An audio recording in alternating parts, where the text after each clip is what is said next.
morning. We have a busy day planned. We're leaving now for Ellington Air Force Base in Texas. We're going to spend some time on the floods. We're going to be briefed on the floods. We're going to make a big investment so we can try and help Texas with this terrible flooding that they've been having. So we'll be talking to a lot of people and meeting a lot of people. That's going to be at Ellington Air Force Base. Then we're going to Houston. Some of you are coming with me, I guess. We'll be going to Houston, and we'll be at a very nice big stadium packed full of people with Prime Minister Modi of India. He asked if I'd go with him, and I've accepted, and we're going to have a good time with Prime Minister Modi. We have, I hear it's a tremendous crowd, so that'll be in Houston. And then after that, I'm going to Ohio. Pratt Industries is opening a $1 billion plant. And I told Mr. Pratt, who is a great Anthony, I told him if he does something really spectacular, I'll go and cut the ribbon, and he did. He invested $1 billion in Ohio. So that's Pratt Industries. They're great people. It's a great company, headed by a very great businessman from Australia. So they're bringing $1 billion into Ohio, and I said I'd go and cut the ribbon, and here it is. We're ready to cut a ribbon. It's a great plan. So we look forward to that. Then we're coming home, and then we have a lot of work at the United Nations during the next week.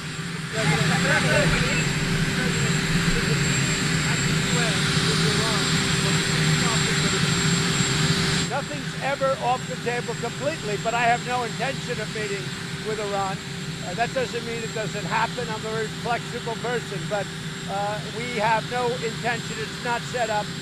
We're meeting with a lot of leaders. We have about 15 meetings set up, but Iran is not one of them.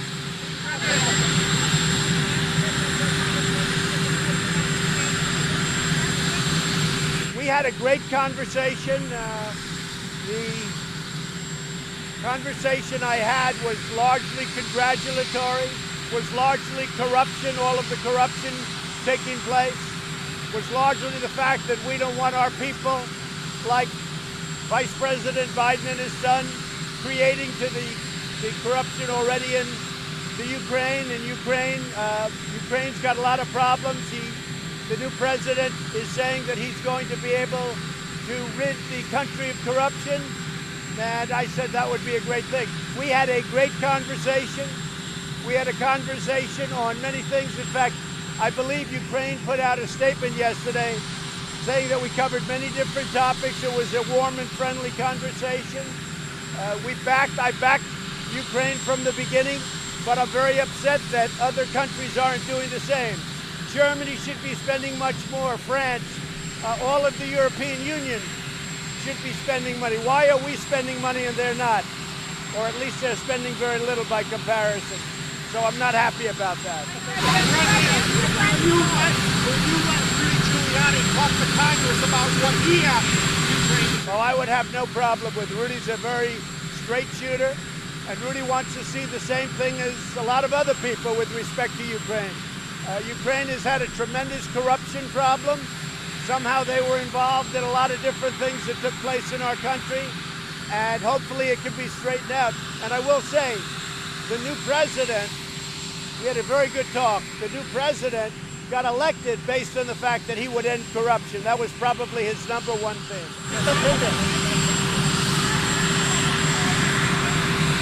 Well, this whistleblower, or whoever it was, because it sounds like it's not a whistleblower, you can't have that happen to a president of the United States. The conversation, by the way, was absolutely perfect. It was a beautiful, warm, nice conversation. And it was put out last night also by Ukraine. But you can't have people doing this. And you can't have people doing false alarms like this. And you know, when a president speaks to the head of another country, he has to be able to speak to those people. And those people don't want to know that they're being recorded or that you have a stenographer working. You don't want to have to hear that. You can't do that to a president, and you can't do that to other countries. But with all of that being said, we had a very great conversation, very straight, very honest conversation. I hope they can put it out. Well, I don't say anything, but whenever I speak to a foreign leader, I assume there are many people on the line. I don't assume I'm talking to the leader. Anytime I'm on the phone with a foreign leader, many people are on the line. Sometimes they're taping calls, sometimes they're doing a stenographer, but I also assume many people are on the line from the other side. So if I'm speaking to a country, they also have people on the line.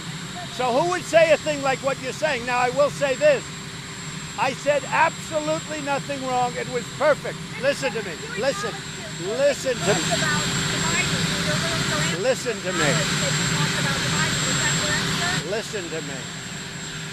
I assume many people are on the line. I know that before I make the call, and that's what you have intelligence agencies, everybody listening. That call was a great call. It was a perfect call.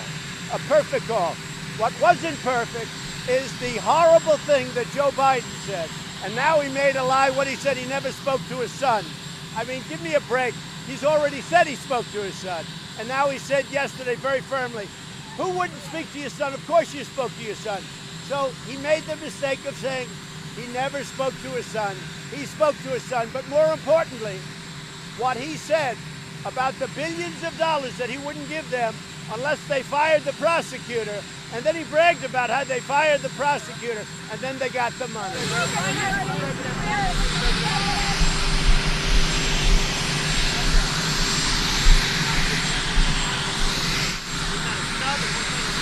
a snub at all. Very busy. I'm going on the floods today. The floods are very important to me.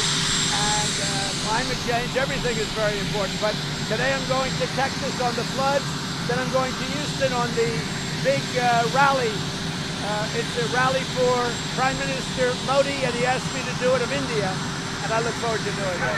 Do you believe that Biden, Joe and Hunter Biden, have enriched themselves personally because of their involvement? Well, not only Ukraine, take a look at China. They took a tremendous amount of money out of China. Now, if they ever took over a China negotiation, he would sell us out. Look at all the money he made in China. The son, he knew nothing. The son is a stiff, he knew nothing. And he's making hundreds of thousands and millions of dollars. And he did the same thing in Ukraine. He knows nothing. This is a very dishonest thing that Joe Biden did. And then he said he never spoke to his son. Does anybody believe that one? But then he also said, long before, that he did speak to his son. So he lied again. But what he said is that he wouldn't give, I think it was billions of dollars to Ukraine unless they fired the prosecutor who was looking at his son and his son's company, the company that his son worked with. And that's a very dishonest thing. And I'm not looking to hurt Biden. I'm not even looking to hold him to it, to be honest. But he said a very bad thing. He said a very foolish thing. Now me, on the other hand, my conversation with the president, the new president of Ukraine, was perfect. They put out a statement last night. They said the same thing. It was a warm, friendly conversation.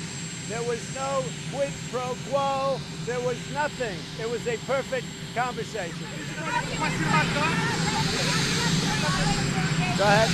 Question about guns? How do you explain delaying military aid given this? Because I want Germany, and I want France, and I want the European Union to put up money. And I didn't delay anything.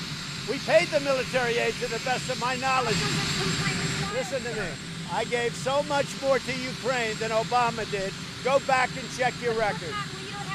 And you know what you should do? Also ask. Mr. President, can you tell us why anybody should be allowed to buy a gun without a background check? We're looking at it right now. We're studying it very hard. It's an issue that, frankly, Congress is wasting all their time on nonsense. We're studying very hard. If Congress would ever get back to work, we could work something. But Congress is doing all of this nonsense, this garbage that they're doing. And I'll tell you what, they don't have any time. The Democrats in Congress are doing nothing. I'll tell you what, they're going to lose the election. You know why? Because they're not doing anything. Why should anybody be allowed to buy a gun without a background check? Well, we're working very hard with some Democrats. The problem I have is that Jerry Nadler and all these people, they keep wasting time in Congress over nothing. They're studying nothing. The Mueller report was perfect. Corey Lewandowski was magnificent. Everybody is perfect. They're wasting time. They couldn't accept the Mueller report. They couldn't accept that defeat. They can't now accept the fact that we have the best economy we've ever had, and we may be hitting another all-time high in the stock market. We're looking at a lot of different things. The problem we find is the Democrats have very little time to talk because they're wasting their time. You take a look at what they're doing. It's a total waste of time, and they know it. They know it. Say it. Well, we're working with Joe Manchin, the senator, and we're working with Pat Toomey, and we have a lot of people working on this, and we'll be seeing it, I'd say, over a period of time. The problem that I have is the Democrats, in the House especially, they're totally unavailable to talk because they're at hearings all day over something that's already been won by us.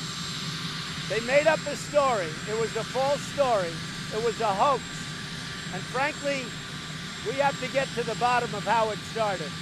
But they are wasting all of their time on a hoax. You said Jay Powell was a bonehead with no guts, but then you said his job is safe. Why? Well, he's got a job, and I could do things if I wanted, but I don't want to do that. We're so strong, despite Jay Powell. But Jay Powell is not helping us. Other countries have lower interest rates. We're the primest of them all. But he has the rate. Look, it's very simple. He lifted the rates far too quickly, and he lowered them far too slowly. And it's a shame. And it's a shame. Are there other boneheads in your administration whose jobs are safe? Not too many. Not too many boneheads. We have a great, I'll tell you what, we really now have a great administration, but what we have is a great cabinet. Our cabinet has done a great job. Go ahead.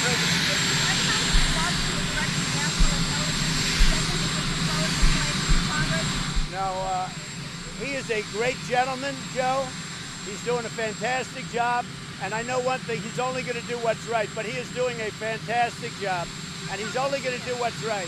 But just so you understand, the conversation I had with the president of Ukraine was absolutely perfect. And people better find out who these people are that are trying to subvert our country. Because here we go again. These are bad people. But the conversation I had with the president of Ukraine was absolutely a 10. It was perfect. Now, what you have to do is look at the corruption on the Democrat side. Take a look at how the whole witch hunt started. Now they want to try and start another witch hunt, but unfortunately this one is reverting now to Joe Biden because he's done some very bad things. And I'm not even looking to hurt him, to be honest. He needs all the help he can get. I'm not looking to hurt him. I'm not looking to hurt his family. But the corruption and what he said is a terrible thing. How was the steak dinner? How was the steak dinner, Mr. President?